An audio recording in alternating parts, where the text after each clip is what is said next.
It's time for the best high school football show in town with KFC's Friday Football Fever. And it's time for the postseason, the biggest storyline going into the playoffs. Who's not playing? As we first told you yesterday, ESPN 760 has learned 4 Glade Central players have been suspended from school for 10 days and will miss the Raiders' first 2 playoff games. Head coach Roosevelt Blackman will not comment on the situation, but a school administrator has confirmed the suspensions. So let's see how they affect the team. The undefeated and top-ranked Raiders taking on Titusville Astronaut.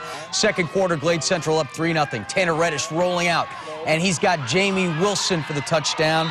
Still in the second, more Raiders. Reddish to Will Likely. He'll do the rest after missing the extra point at 16-0 Raiders. That vaunted Central defense wants a shutout, and this will help. Dominique Gibson with the pick, and he will go the distance. Glade Central blanks Astronaut 33-0. Like Central, American Heritage has a great shot at the state title. The Stallions square off with CHAMINADE-MADONNA. First play from scrimmage, the ball tipped up into the air. Sillmore Dalloway grabs it, and he's gone. But hold on. Holding on the return wipes out the touchdown.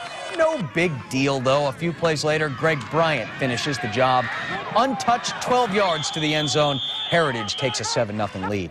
Later in the first, the Greg Bryant show continues. This time, 36 yards to pay dirt. The Stallions win their first-round matchup with ease, 48-7. Dwyer is definitely a title contender. The Panthers going at it with Ely. Opening drive, 4th and long for the Panthers, but they're going for it. Faton Bauda zips it to Clinton Stevens, and he does the rest on a 36-yard score. 7-zip. Dwyer on the ensuing possession. Darren Allen back to pass. Bad idea. Julian Wiggum picks him off, and stop me if you've heard this one before. Wiggum goes the distance, 35 yards on the pick six, 14-0 Panthers.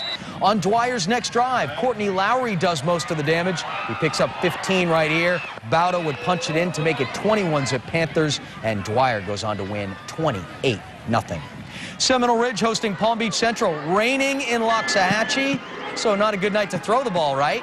Wrong, says Antoine Washington. He hits Alex Santa Croce. That one goes down to the 1. 2 plays later, Gary Holmes punches it in. 7-0 Hawks.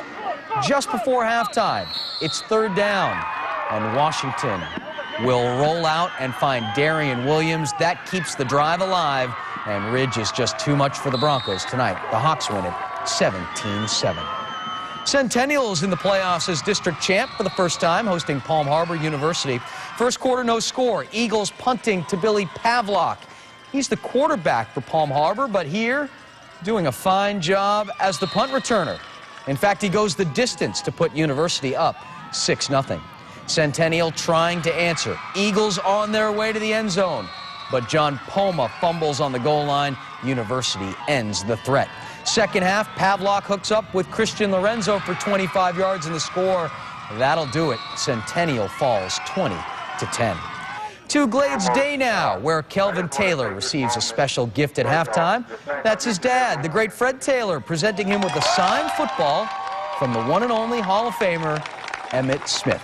Kelvin, as you know, broke Emmitt's state of Florida career rushing record last week.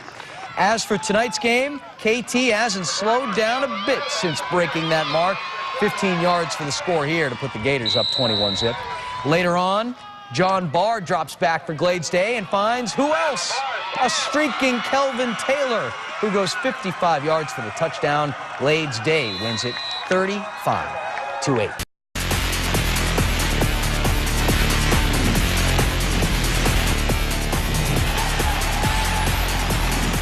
3 weeks ago, Palm Beach Gardens met Park Vista in a non-district showdown between 2 of the top teams in the area. The game ended up getting canceled because of bad weather. 2 squads tied and just minutes remaining. Tonight, they meet again in the first round of the playoffs. So now it's win or go home. So let's take a look. Cobras putting their perfect 8-0 record on the line against the Gators in our South Florida game of the week. Gardens already up 7-0 when J.P. Caruso connects with Frank Brown. 14-0 Gardens. Early in the second, Caruso looking deep for Andre Doran. He scores to make it 28-zip. This one's over, right? Not quite. Vista scores 14 unanswered, but Park Vista loses tonight 35-21.